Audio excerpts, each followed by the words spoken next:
Avgust 2026'da pensiyalar bo'yicha juda muhim o'zgarishlar kutilmoqda va bu masala faqat pensionerlarning o'ziga emas, balki ularning farzandlari, nabiralari, yaqinlariga ham bevosita tegishli. Chunki uyda bitta pensioner bo'lsa ham, uning pensiyasidagi 300 ming, 370 ming yoki 270 ming so'mlik qo'shimcha butun oilaning xarajatiga ta'sir qiladi. Dori-darmon, kommunal to'lov, oziq-ovqat, yo'l haqi. Qarzdorlik yoki nabiraning o'qishi uchun ketadigan pul shundan qoplanadi. Bugun men sizga juda aniq qilib tushuntirib beraman. Kim avgust 2026dan qo'shimcha 300 ming so'm olishi mumkin? Kimda artamiy so'm atrofida o'sish bo'lishi mumkin? Kim esa 570 ming so'mgacha qo'shimcha olish ehtimoliga ega? Eng muhimi, bu raqamlar hammaga bir xil tushmaydi. Ba'zi odamlar hamma pensionerga bir xil qo'shilar ekan deb o'ylaydi. Lekin amalda pensiya turi, ish staji, oldingi pensiya miqdori, nafaqa yoki pensiya ekanligi, nogironlik guruhi, boquvchisini yo'qotganlik holati va hujjatlar to'g'riligi juda katta rol o'ynaydi. Shuning uchun videoni oxirigacha ko'ring. Men oddiy tilda, hayotiy misollar bilan kim xavotir olishi kerak, kim xotirjam bo'lishi mumkin, qaysi xatolar sabab odam o'ziga tegishli qo'shimchani ola olmay qolishi mumkinligini tushuntiraman. Kanalga hoziroq obuna bo'ling, videoga like bosing. Chunki bunday ma'lumotni vaqtida bilgan odam o'z haqini yo'qotmaydi. Avvalo bir narsani aniq tushunib olaylik. Pensiya oshishi deganda ko'pchilik bitta narsani tasavvur qiladi. Davlat pensiyalarini oshirdi. Demak, hammaning kartasiga bir xil miqdorda pul qo'shiladi. Lekin pensiya tizimi bunday ishlamaydi. Pensiya bir necha omil asosida shakllanadi. Masalan, yoshga doir pensiya bor, nogironlik pensiyasi bor, boquvchisini yo'qotganlik pensiyasi bor, ijtimoiy nafaqa bor. Kam ta'minlangan yoki alohida toifadagi fuqarolarga beriladigan to'lovlar bor. Ularning har biri bo'yicha hisoblash tartibi farq qiladi. Oldingi yillarda pensiyalar odatda belgilangan foiz yoki bazaviy miqdorlarga bog'liq holda oshirib borilar edi. Masalan, kimning pensiyasi 1 million 500 ming so'm bo'lsa, unga ma'lum foiz qo'shilganda boshqa bir odamning 3 million so'mlik pensiyasiga qo'shiladigan summa bilan bir xil bo'lmaydi. Foiz bir xil bo'lsa ham puldagi natija har xil chiqadi. Shu sababli bir pensioner menga 300 ming qo'shildi desa, boshqasi menga 450 ming qo'shildi.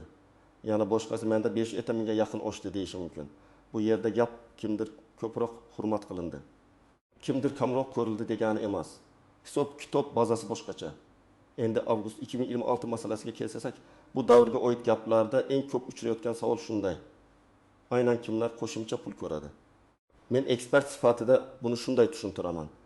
Agar pensiya indeksatsiya qilinsa yoki bazaviy pensiya miqdorlari qayta ko'rib chiqilsa, qo'shimcha miqdor pensionerning hozirgi to'loviga, toifasiga va hujjatlaridagi ma'lumotlarga qarab shakllanadi. Demak, 300 ming, 450 ming yoki 570 ming so'm degan raqamlar alohida guruhlarga bog'liq bo'lishi mumkin. Lekin hamma uchun kafolatlangan bir xil ustama sifatida qabul qilinmasligi kerak. Bu yerda odamlarni chalg'itadigan yana bir muhim nuqta bor. Ba'zi pensionerlar pensiya oladi. Ba'zilar esa yoshga doir nafaqa yoki ijtimoiy nafaqa oladi. Pensiya bilan nafaqa bir xil narsa emas. Pensiya odatda ish staji, ish haqqi va pensiya jamg'armasiga to'langan badallar asosida hisoblanadi. Nafaqa esa yetarli ish staji bo'lmaganda yoki ijtimoiy himoya maqsadida belgilanadi. Shuning uchun pensiya oshganda ham, nafaqa oshganda ham tartib va natija boshqacha bo'lishi mumkin. Asosiy qism bil. Kim 300 ming, kim 400 ming, kim 770 ming so'm atrofida qo'shimcha olishi mumkin? Endi eng asosiy savolga o'tamiz. 300 ming so'mlik qo'shimcha kimlarga to'g'ri kelishi mumkin? Odatda bunday miqdordagi o'sish eng past yoki o'rtachadan past pensiya oluvchilarda ko'proq uchraydi.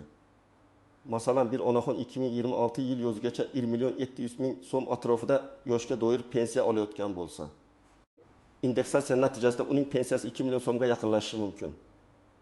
Bu holda u menga taxminan 300 ming so'm qo'shildi deb aytadi. Lekin buni hamma 1 million 700 ming olganlarga aynan shunday bo'ladi deb tushunmaslik kerak. Chunki uning pensiyasida ustamalar bormi? Nogironlik bo'yicha qo'shimcha to'lov bormi? Alohida imtiyozli toifa bormi? Qayta hisob kitob qilinganmi? Bularning hammasi ta'sir qiladi. Masalan, Toshkent viloyatida yashaydigan 68 yoshli pensioner otaxon 62 yil ish stajiga ega deylik. U uzoq yillar zavodda ishlagan. Lekin oyliklari har doim ham yuqori bo'lmagan. uning pensiyasi 1 million 900 ming so'm bo'lsa, oshirishdan keyin 2 million 200 ming so'm atrofida bo'lishi mumkin. Bu yerda qo'shimcha 300 ming so'mga yaqin chiqadi. Bu pul unga oddiy ko'rinishi mumkin, lekin amalda bir oyga kerak bo'ladigan qon bosimi dorilari, ko'z tomchilari va kommunal xizmatlarning bir qismini yopadi. Tartibchi ming so'mlik qo'shimcha esa ko'pincha pensiya bazasi biroz yuqoriroq bo'lganlarga to'g'ri kelishi mumkin. Masalan, kimdir 2 million 700 ming yoki 3 million so'm atrofida pensiya olayotgan bo'lsa, oshirish foizi hisoblanganda 400 ming so'm atrofida qo'shimcha chiqishi ehtimoli bor. Bu toifadagi odamlar odatda ish staji yetarli. Maoshi o'rtachadan yuqoriroq bo'lgan yoki ayrim ustamalarga ega bo'lgan pensionerlar bo'lishi mumkin. Hayotiy misol olaylik.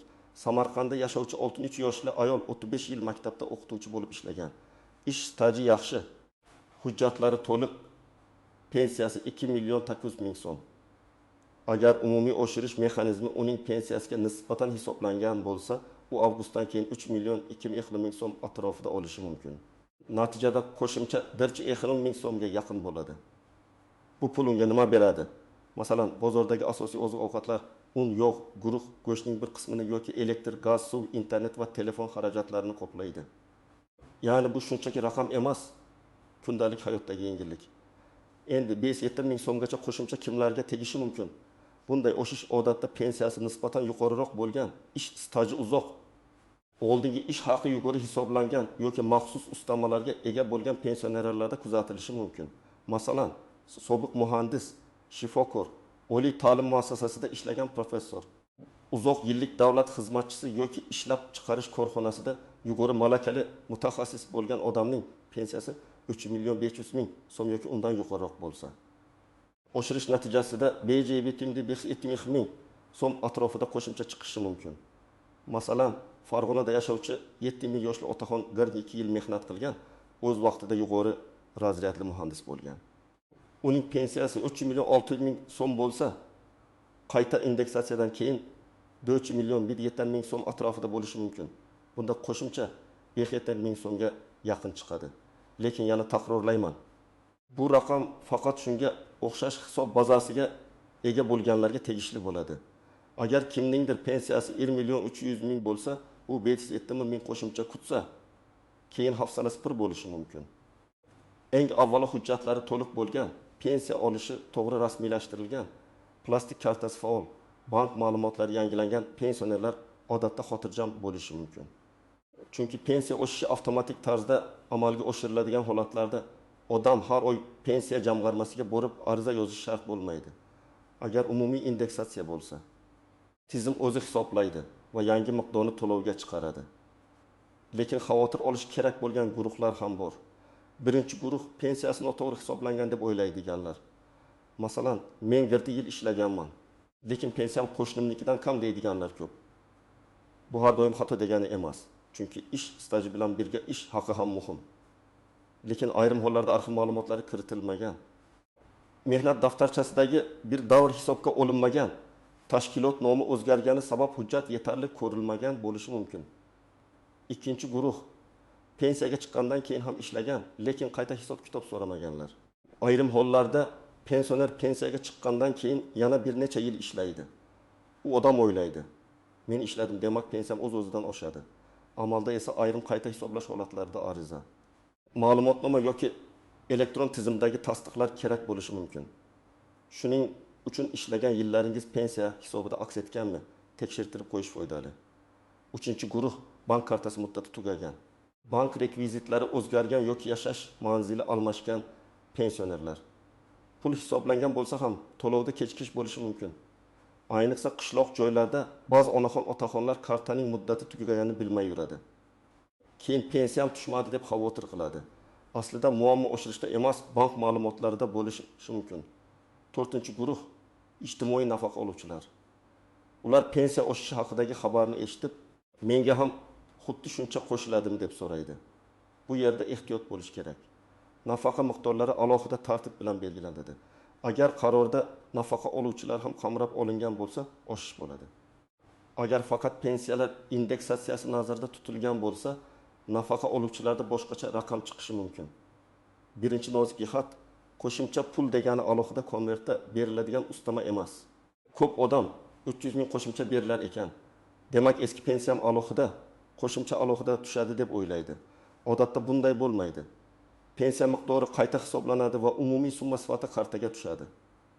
Masalan, oldin 2 million 500 ming so'm olgan odam keyin 2 million 900 ming so'm olsa, u kartada alohida 400 ming qo'shimcha degan yozuvni ko'rmasligi mumkin.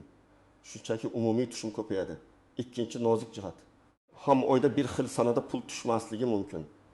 Oshirish avgustdan kuchga kirsa ham bankdagi texnik jarayonlar, to'lov ro'yxatlari, hududlar bo'yicha grafik sabab bir odamga 5 sanada, boshqasiga 10 sanada, yana boshqasiga 15 sanada tushishi mumkin.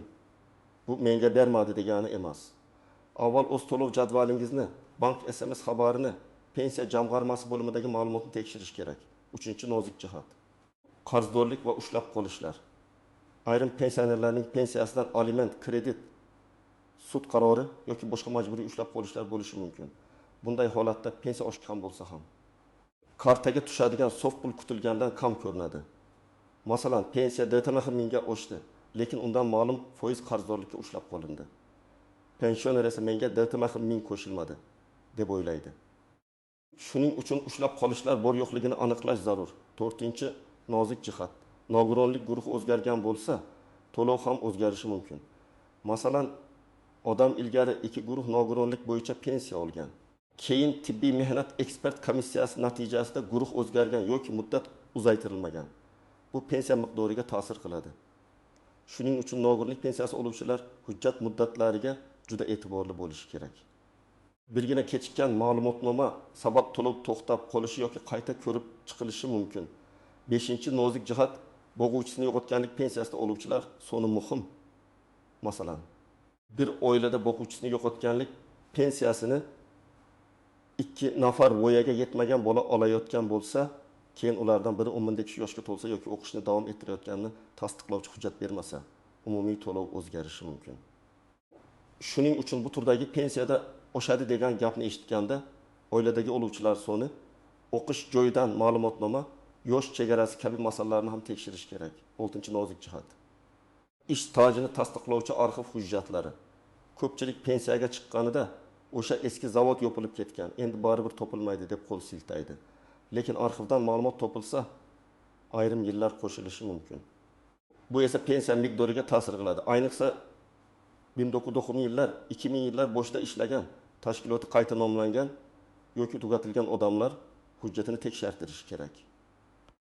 Ba'zan birgina 5 yil ish staji aniqlanishi pensiyani sezilarli oshirmasa ham, kelajakdagi indeksatsiyalar bazasini yaxshilaydi.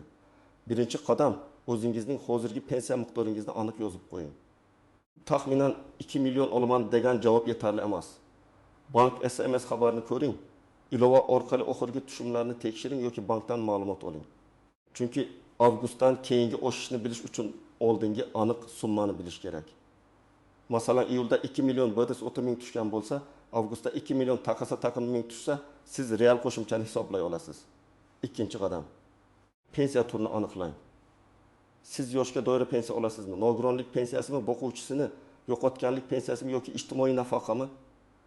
Agar o'zingiz aniq bilmasangiz, pensiya jamg'armasi bo'limiga boring yoki yaqinlaringizdan elektron davlat xizmatlari orqali tekshirtirishni so'rang. Chunki har bir tur bo'yicha o'shish tartibi farq qilishi mumkin. 3-qadam. Mehnat daftarchasi, ish staji, arxiv ma'lumotlari va oldingi ish haqi bo'yicha hujjatlarni tartibga keltiring. Agar pensiyangiz kam deb hisoblasangiz, shunchaki shikoyat qilishdan oldin dalil kerak. Qaysi yillar hisobga olinmagan, qaysi tashkilotda ishlagansiz, o'sha tashkilotning hozirgi huquqiy vorisi bormi? Arxivga topshirilganmi? Bularni aniqlang. Pensiya jamg'armasiga borganda men ko'p ishlaganman deyishdan ko'ra, 1994 yildan 1991 yilgacha falon tashkilotda ishlaganman. Bu davr hisobga kiritilganmi deb aniq so'rash samaraliroq. 4-qadam. Bank kartangizni tekshiring. Kartaning amal qilish muddati tugamaganmi? SMS xabarnoma ishlayaptimi? Telefon raqamingiz bank tizimida to'g'rimi? Agar karta muddati tugagan bo'lsa, oldindan yangilang. Chunki pensiya oshgan paytda ham to'lov bank texnik sababi bilan kechiksa odam asabiylashadi. Ayniqsa yoshi katta ota-onangiz bo'lsa, ularning kartasini PIN kod xavfsizligini, bank ilovasidagi raqamni tekshirib qo'ying. 5-qadam. Agar avgustdan keyin pensiyangiz oshmagan bo'lsa, darhol vahima qilmang, lekin jim ham o'tirmang. Avval bank tushumlarini tekshiring. Keyin pensiya jamg'armasining tuman yoki shahar bo'limiga murojaat qiling. Murojaatda juda aniq yozing. Men falon turdagi pensiya olaman. Iyul oyida falon summa tushgan, avgust oyida falon summa tushdi yoki umuman tushmadi. Pensiya miqdorim qayta hisoblangan, hisoblanmagani tushuntirib berishingizni so'rayman. Bunday aniq murojaatga javob olish osonroq bo'ladi. 6-qadam. Og'zaki gaplarga emas, rasmiy manbalarga tayaning. Mahallada kimdir hammaga 7 ming berilar ekan desa, darhol ishonmang. Telegramda tarqalgan rasm eski qarordan kesib olingan matn, montaj qilingan video ko'p bo'ladi. Rasmiy qaror, prezident farmoni, hukumat qarori yoki pensiya jamg'armasi xabar bo'lmasa, raqamlarni yakuniy haqiqat deb qabul qilish xavfli. Men sizga har doim maslahat beraman. Birinchi rasmiy manba, keyin hisob-kitob, undan keyin xulosa. 7-qadam. Yaqinlaringizga yordam bering. Ko'p pensionerlar elektron tizimdan foydalanmaydi. Bank ilovasiga kira olmaydi. SMS'ni o'qiy olmaydi yoki hujjatlarni qanday yig'ishni bilmaydi. Agar sizning ota-onangiz, buyingiz, bobongiz pensiya olsa, ularga o'zingiz boring deb qo'ymang. Birga boring, pasport yoki ID karta, pensiya guvohnomasi bo'lsa, mehnat daftarchasi nusxasi, bank kartasi ma'lumotlari. Kerak bo'lsa, arxivga so'rov uchun ma'lumotlarni tayyorlab bering. Ba'zan farzandning bir kunlik yordami ota-onaning bir necha yil davomida ko'proq pensiya olishiga sabab bo'ladi. Men moliyaviy tomondan ham bir maslahat bermoqchiman. Agar avgust 2026dan pensiyangiz 300 ming, 700 ming yoki 707 ming so'mga oshsa, bu pulni darhol mayda xarajatlarga sarflab yubormang. Avval eng zarur ehtiyojlarni ajrating. Masalan, doimiy ichiladigan dorilar ro'yxatini tuzing. Keyin kommunal to'lovlarni kechiktirmaslikka harakat qiling. 3-navbatda oziq-ovqat zaxirasini oqlona qiling. Agar imkon bo'lsa, har oy qo'shimcha pulning hech bo'lmasa 7 ming yoki 1 ming so'mini alohida saqlab qo'ying. Kutilmagan kasallik, shifokor ko'rigi yoki transport xarajati chiqib qolsa, qarz so'rashga majbur bo'lmaysiz. Farzandlar ham buni to'g'ri tushunishi kerak. Ota-onaning pensiyasi oshdi degani, endi ularning pulidan ko'proq foydalanish mumkin degani emas. Bu pul birinchi navbatda pensionerning sog'lig'i, yashash sharoiti va xotirjamligi uchun. Afsuski, hayotda shunday holatlar bor. Pensionerning kartasi farzandida bo'ladi. Pul tushishi bilan hammasi yechib olinadi. Otaxon yoki onaxon esa o'z dorisiga ham pul so'rab qoladi. Bunday qilmaslik kerak. Pensiya egasining haqqi, uning roziligi va ehtiyoji birinchi o'rinda turishi shart. Demak, avgust 2026da pensiyalar bo'yicha 300 ming, 707 ming yoki 707 ming so'm atrofidagi qo'shimcha haqida gap ketganda, eng asosiy haqiqat shuki, bu hammaga bir xil tushadigan pul emas. Qo'shimcha miqdor pensiya turi. Hozirgi pensiya summasi ish staji, avvalgi ish haqi, ustamalar, hujjatlar to'liqligi va ayrim shaxsiy holatlarga bog'liq bo'ladi. Pastroq pensiya oluvchilarda qo'shimcha 300 ming atrofida ko'rinishi mumkin. O'rtacha pensiya oluvchilarda 400 mingga yaqin bo'lishi mumkin. Yuqoriroq pensiya bazasiga ega odamlarda esa 570 ming so'mgacha yetish ehtimoli bor. Eng to'g'ri yo'l rasmiy xabarlarni kuzatish, o'z pensiya turini aniq bilish, hujjatlarni tekshirish, bank kartani yangilab qo'yish va agar summa noto'g'ri ko'rinsa, yozma murojaat qilish. Shunda siz o'zingizga tegishli pulni yo'qotmaysiz va menga nega kam tushdi degan savolga aniq javob olasiz. Sizningcha pensiyalarga qo'shimcha kamida qancha bo'lishi kerak? 300 ming yetarlimi? Dard aytiming adolatliroqmi yoki hozirgi narxlar sharoitida 770 ming ham kammi? Fikringizni izohlarda yozib qoldiring. Videoga like bosing. Kanalga obuna bo'ling va bu ma'lumotni ota-onangiz, buvingiz, bobongiz yoki pensiya oladigan tanishlaringizga albatta yuboring. Oqartirilgan, aniq va vaqtida berilgan ma'lumot ko'p odamning haqqini himoya qiladi.